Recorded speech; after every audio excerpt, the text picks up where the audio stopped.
Hey everybody, Dullahan here with another Dawn of War 3 showcast. This match is myself playing as Eldar, with Jane Zar with her presence ability, Wraithsir K. Dewin with his presence ability, and then Farseer Mako with her presence ability. So that's last chance. Let's at least basically get a second chance at life. K. Dewin's presence gives fleet of foot to Wraith units that are nearby him. And then Jane Zar's presence gives Banshee stealth ambush. And I have deployable energy shields on my Bone Sinner's Banshee Rage. That gives them a shield as they build up Fury, and then Viper Haste. And I'm playing against Weissberv. He's also playing Eldar on this western side of Morksmire. He's got Strike and Scorpions with Hunters, Mako Last Chance, and Warp Spiders with the Fire Prism Teleport. Improved Grenades, Banshee Rage, and Avenger Shield. So he's a very early game loadout, right? 10 elite points total. So we're going to get this started. So this Weissberv is about top 13, I think, with Eldar. So pretty high level game here. A lot of good things to talk about in this game, which is why I kind of picked it. It really demonstrates some economic principles that I've been really trying to explain, but I think this will help explain it as well. So Dawn of War 3 is escalation phases. So every 10 minutes, essentially, the phase escalates. So you start out in phase 1, 10 minutes becomes phase 2, 10 minutes after that becomes phase 3, and then 30 minutes becomes phase 4. And the way the game plays changes drastically based on the phase. Generators give more income. In phase 1 and 2, you get a refund. Every time a unit dies, you get 25%, I think. 25% and 5% or something like that of their cost back. So I kind of opened with my usual early Soul Shrine, double Dire Avengers, and he opens with 3 Dire Avengers and nothing. And I get a power generator. He also, I believe he goes for a Rec Gen. We both start with the early Webway, but my Webway is more defensive, I think. But anyway, what I want to talk about here is I want to talk about how Dawn of War 3 in the early game tends to favor building a bigger army of requisition. That's why the metagame you're seeing right now is very heavy on like tax spam or like building 4 or 5, 6 infantry units right out of the gate versus like these kind of techs. So this Soul Shrine, for example, this costs a certain amount of requisition, a certain amount of power to field. And then Webway, also same thing. Warrior Portal, same thing. So for someone who just builds more Dire Avengers and doesn't get a Warrior Portal right away, he's got two Rec Gens right off the bat, too, with his power. Whereas I opt for damage upgrades and shield upgrades. So this kind of shows also something I've been talking about, which is how upgrades can help turn things around. So this is a situation where I have a weaker army objectively. Right? He's got 4 Dire Avengers, and I have 2 Dire Avengers right now. And he also has more rec income coming in, so he can more quickly pump out more of those units. Early game here, there's just some light skirmishing, harassment. I think a Bone Sinner goes down, that's about it. Not big losses. Economically speaking, I do have that power generator, and I do get some upgrades, I believe. I got damage. I start with damage 1. I normally I get shields, I've just been trying out the damage. I find it's really useful. But I also get quick strike. So I'm going to show how the upgrades help me win fights in the... after like being on the back end, because right now I am on the back foot, right? He's got 4 Dire Avengers and he's got a Warrior Portal coming up. He's got more rec income. He's got plus 452, Dullahan City at 340, so he can buy an extra unit on me every 2 minutes, right? He can buy 2 units every 2 minutes. I can buy 1, so that makes a big difference. I can't even buy 1 actually when you refer to like Banshees or Dark Reapers. So he can build a much bigger army. So I have to be very careful about how I engage him here, making sure I'm always in my Webway and always maximize damage. The other thing about Eldar Mirrors, because the way shields work, like something like this, I'm taking damage here. He didn't take any damage there. He just pulls the Dire Avenger back, regens the shield. He didn't take any real economic damage, whereas I lost a few Banshee models. So again, he's still on the 2 Rec Gens. I got 1 Rec, 1 power. My damage is about to kick in here, I believe. Damage has kicked in. So that gives me a bit of a boost. For example, I believe Banshees with damage upgrade do 64 DPS. I think that's what it is. I don't know. I think the tooltip there is the default, actually, without upgrades. So we'll see. I'm building a fresh squad. So I got 2 Dire Avengers, 2 Banshees. He still has lots of Dire Avengers, and he's getting his Banshees as well. So he's got 5 units. And it's also 3:30, right? In about 30 seconds, we're going to see Strike and Scorpions. That's the timing on that, 20 seconds. So Banshees with upgrade do 73. Okay, so they go from 64 to 73 with damage 1. So that's a decent difference.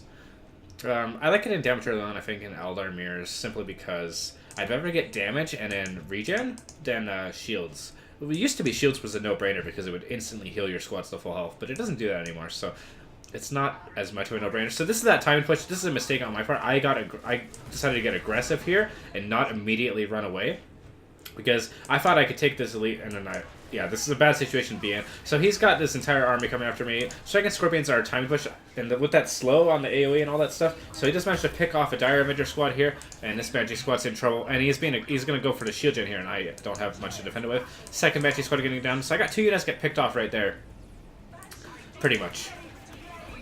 And, you know, I don't have as much wreck income, so I can't replace these units as easily, for example.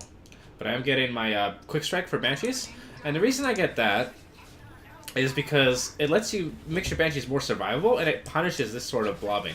The Banshee Quick Strike still does a ton of damage, like it's totally worth getting. Like it's 40 power, but it's worth it. So I'm spending my power on upgrades, whereas he didn't get any power gens, right? He has less power income overall. He doesn't have any power gens, and he doesn't have a Soul Shrine as well. So my upgrades and stuff will slowly start to kick in, and I'll start to be in a much better combat situation. Right now, I'm on the complete back foot, right? Because I'm getting my shield gen pressured. He's got a much bigger army.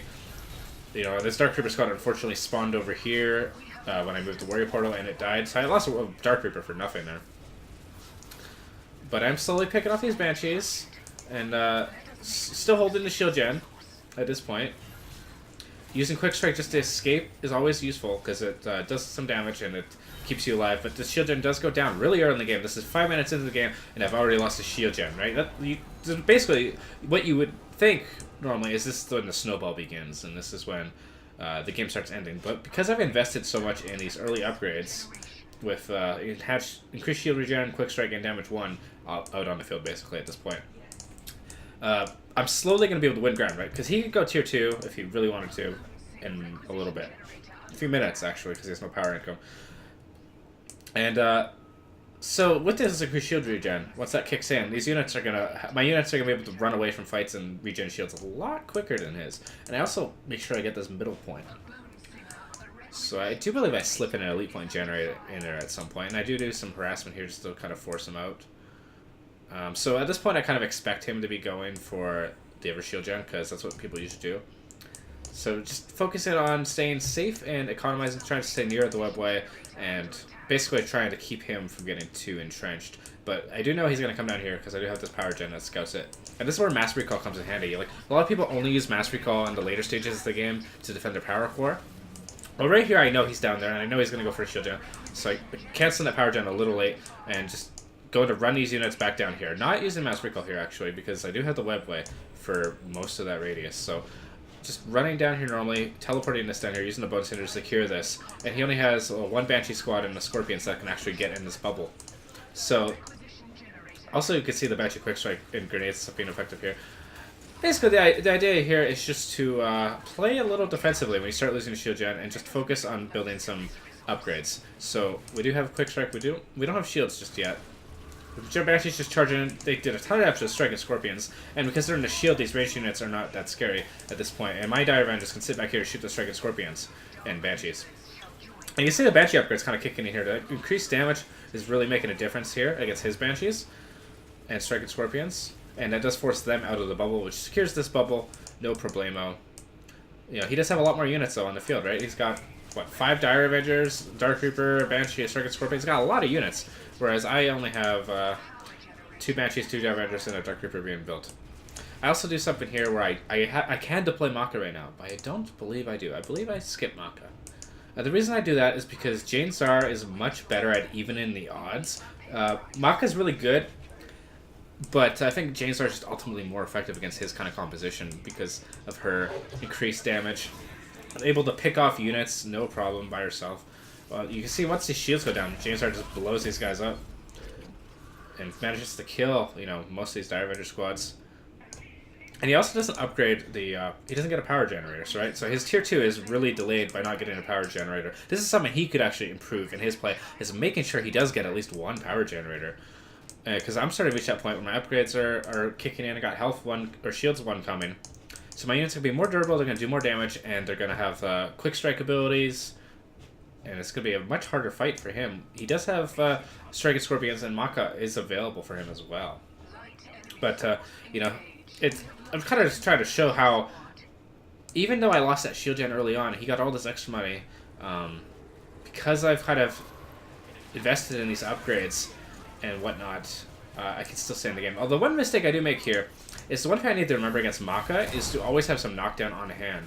Because stasis like this is really frustrating to deal with because it lasts for such a long duration. And normally, in this sort of situation, you want to just run into it and hope that you don't die. But you see, he's able to position himself here to essentially ambush me the second this wears off. So what I do is I do have a couple Dark Reapers. I'm gonna go push down here, and so I do have units on other parts of the map trying to be aggressive while my bulk of my army gets a little pinned down. This is a benefit of Banshee Quick Strike is this does let me have a way better chance of escaping from this sort of situation because I can bounce out of here with Quick Strike, and even if I don't make it, I'll do at least some damage on the way out. And Jane'Zar is also really good at escaping from this sort of situation, doing massive damage with her Boomerang and Leap to those poor Striking Scorpions. And these Dark Reapers are able to push down here, do some damage down here. We still don't have tier 2 because he just spent so much on not getting power generators, right? He only has the 1-2 rec gens. He's so focused on requisition. People seem to ignore power at a high level play, and I'm not really sure why, because power is really essential to get. And so at this point, I think I'm almost going tier 2. No, I'm not going tier 2, but I got all these upgrades, and my army is still smaller, but stronger still. Jane'Zar is also a big force multiplier there. But I managed to wipe out, he had like 5 Dire Avengers before, and now he's down to 2 Dire Avengers. Striking Scorpions are no longer a major threat anymore. Dark Reapers are very good against Eldar as well.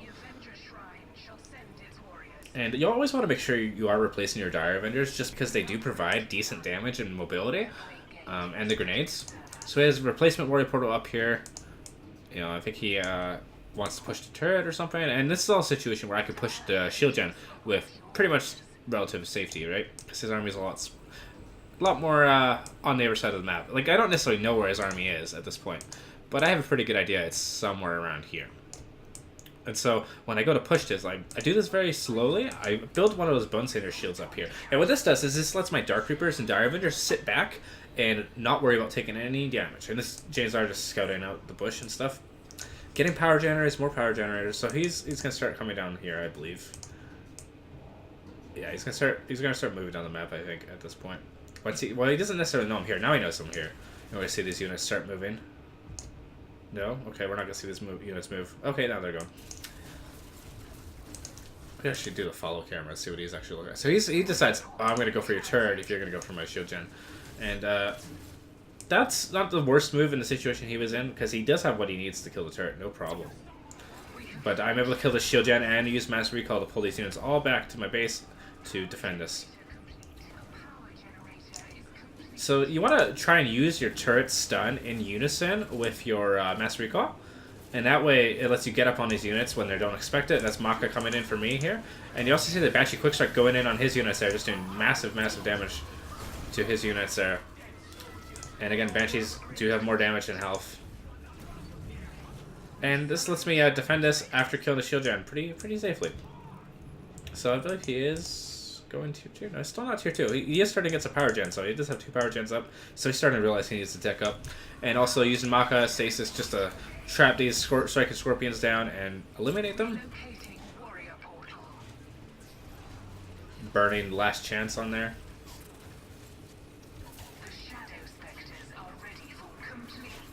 And I do get some Shadow Specters. Weissberv actually decides to get Shadow Specters as well. So he's going like mass Shadow Specters. He just wants to snipe that turret. Striking Scorpions do manage to somehow escape from all that. But, yeah. He goes for mass Shadow Specters, which isn't a bad move, because Shadow Specters are pretty good against everything Eldar has in tier 2 and whatnot. We do have tier 2 coming up for me. And I'm actually on tier 2 before him. So I spent all that power on upgrades. But because he didn't invest in the power generators, and he didn't invest in upgrades of his own. Or, yeah, mostly he didn't invest in the power generators. Like, that's the difference of having upgrades in the background going is once these upgrades kick in, my army starts taking a lot less losses, and starts basically winning fights a lot easier. And now my army is actually bigger than his. You know, he has a few Shadow Specters, and going heavy in these Shadow Specters is also risky, because my army isn't really affected by that. He's kind of just banking on the mid-game, and I can go pressure this shield gen, no problemo. You'll note I didn't actually build an elite point generator yet. Normally I do that, but in this kind of situation I'm trying to spend my money a bit safer, and the elite point generator, I could get a faster K-Do in, perhaps, like if I skipped Maka. This charge is kind of risky there, For some reason, I thought I had Taldir's Reflection, which would have killed all these Dark Reapers, but I didn't. So I actually lost all my Banshees for no good reason. But I do snipe the Striking Scorpions, and just basically killing the shield gen. He can't really defend it against Jane Zara. He does decide to push my shield gen with the Shadow Specters, though. And you see how quickly this shield gen's going to go down to his Shadow Specters. He also doesn't have a Soul Shrine. That's also worth noting. He doesn't have the upgrade capacity. Using the Bunsen energy shields just to protect my structures makes it a little bit harder to kill them. And for the cost, it's maybe a little expensive for that in the early game, but it's totally worth it. So in this situation, you want to basically use the stun again to try and disrupt the Shadow Specters, get a unit to defend. You always want to be building units, and you always want to be splitting units. Having 1 or 2 units on the other side of the map is very handy for this sort of thing. Also, having webways set up to give you mobility is very important as Eldar. You can see the Shadow Specters are just destroying this turret in a second. So right now, I've lost 2 shield gens and a turret at 15 minutes. I should be losing this game really hard, shouldn't I, right? You would think so. You know, he can afford tier 2 now. But he is killing my objectives, but it's not going to win him the game on its own. And he did lose all these Shadow Specters, so that's a big blow.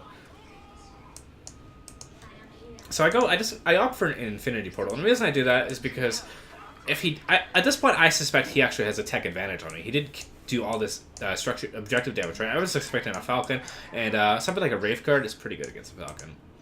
He also almost has his Warp Spiders as well. Oh, he does have his Warp Spiders. His Warp Spiders are out officially. Warp Spiders are really strong on a mirror match because of their mines are really deadly, and then their DPS is just ridiculous. So just splitting units, I have 2 separate forces here. Right? I got all these Banshees up here, and I got this force down here. And, although this is kind of a bad situation, because I don't have the Taldir command, these Warp Spiders, look how much damage they just do to those Banshees. Like, it's absolutely murder. But Quick Strike does do a ton of damage to them, but yeah, those Warp Spiders absolutely murdered those Banshees. And he does use Fortune, so those Warp Spiders aren't taking any damage, and all these Banshees are going to get wiped out. Jane Star jumping in here as well. This is a little greedy of me, but I do manage to wipe out 2 Dark Reaper squads. So it does work out that way. But Quick Strike also combos really well with something like Jane Star, because once you take down the shields, Quick Strike basically instantly kills Eldar squads. The other thing that I made sure to do is upgrade my resource points. So I got plus 43, plus 210 from that. He's got plus 38, plus 180. So I got a lot more resources from upgrading this than he does. And this is always a really safe point to upgrade because you're always going to hold that. So getting the Wraith Guard out, and I do some a little cheeky breaky here. This is a bit risky because I don't get the Wraith Assembly upgrade. But I do teleport my Infinity Portal up here, and then I use Soul Recall to teleport my Wraith Guard up here. And this is just a lot quicker than walking, usually. Although, really, the smarter thing to do is probably just use the connect the webways in this sort of situation. Just connect the webway and then walk up there. But, you know, I kind of wanted to do that. Kind of a waste. But, hey. So I get some Shadow Specters of my own to pressure this turret. Wraith Guard and Shadow Specters should be able to get the turret, no problem. He's kind of playing in his base here. Very defensible. He does have a Falcon coming out at this point as well. So he did opt for Falcon, and I went for Wraith units. These Warp Spider mines, also very dangerous. You see Banshee Quick Strike just absorbing a lot of DPS over here. They do take less damage when they're doing Quick Strike, I believe. But you can see how annoying the stasis is. His turret does take a ton of damage when he's Wraith Guard. Wraith Guard are just such a great siege unit against objectives. But this is a bad situation to be in because he's starting to get all my units stuck with stasis and position his units ready to basically blast them. Constantly, he's not really spending his requisition as fast as he needs to. And he does actually activate the Eldritch Storm. And the reason he can do that is because he already bought all his elites. He has extra, and this will slow down all my units that try to run away here. Look how slowly they're moving here. And basically, these units aren't going to be able to escape because of how slow they're moving. This is a really smart setup from him using stasis and the conduit here. And this does manage to wipe out essentially everything here.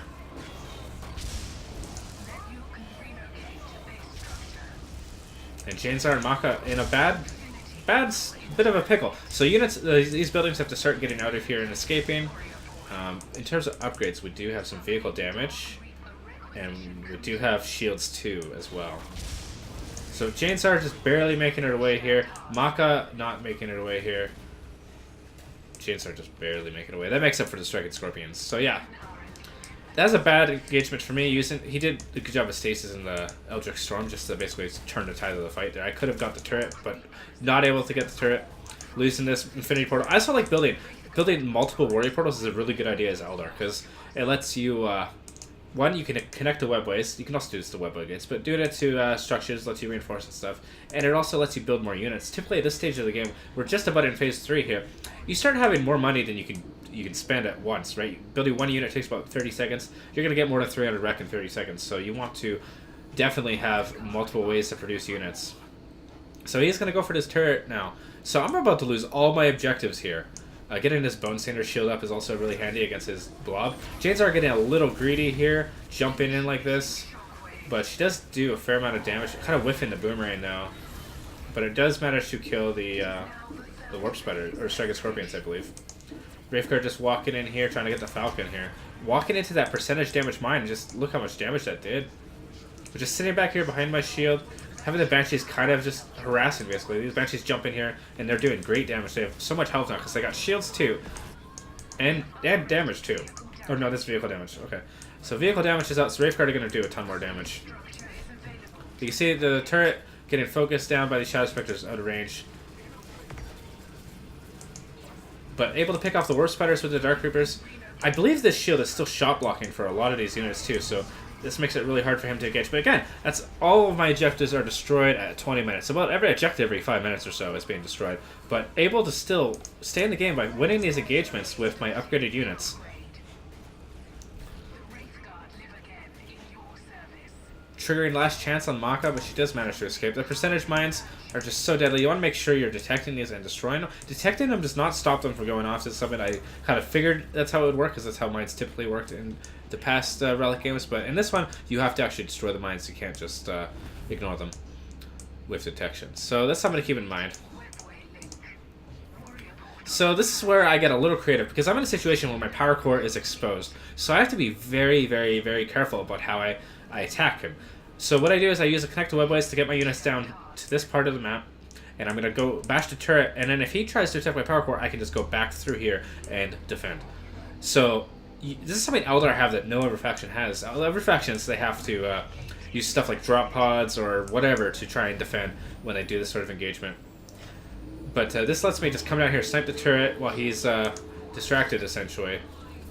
He does have a ton of requisition, so he's having a hard time spending his money. Probably doesn't want to build more units because he's not comfortable microwaving that many units, but he can't afford a lot more units. I'm doing a much better job of actually spending my money.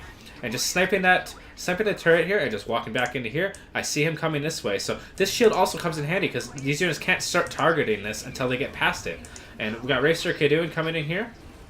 Racer Kadoon is kind of fun to use. I've been using him a little bit recently.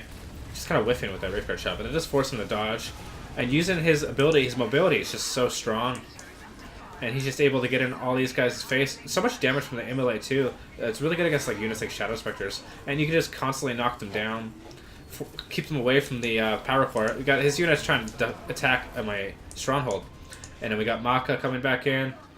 So at this point, I have all of my elites out. And now that I have defended my power core successfully, I can just go back through this webway here. So he also is doing that too, to go back to base. So it actually works out here. We both have the same idea. He did pick up a Soul Shrine, so he is starting to get upgrades at this point. But he's only just now getting vehicle upgrades, whereas I already have... I have infantry upgrades. I have infantry damage and shields too, and vehicle damage too. So my units are all a lot more durable. The thing that's really fun about Racer K doing is his Warp Strike just lets you just knock dudes down all day. Oh, he's not really going to fight here. And just getting in his blob here, blowing them up. Harassing with these units. These units were actually built down here, and they were harassing while I was defending. Picking off his Falcon with the Wraithguard is no big problem. This is the kind of strategy that, like, if I'm going to build this many Wraithguard, I really want Rift Blast, because it just makes them so much better. But at this point, I've basically won the game. You know, he's in a bad spot. Teleported my Infinity Portal up here while I built some Wraith Blades. This is really aggressive, and this is actually too close to the turret. The turret can actually hit this. But you can be a little bit greedy when you're in this sort of situation.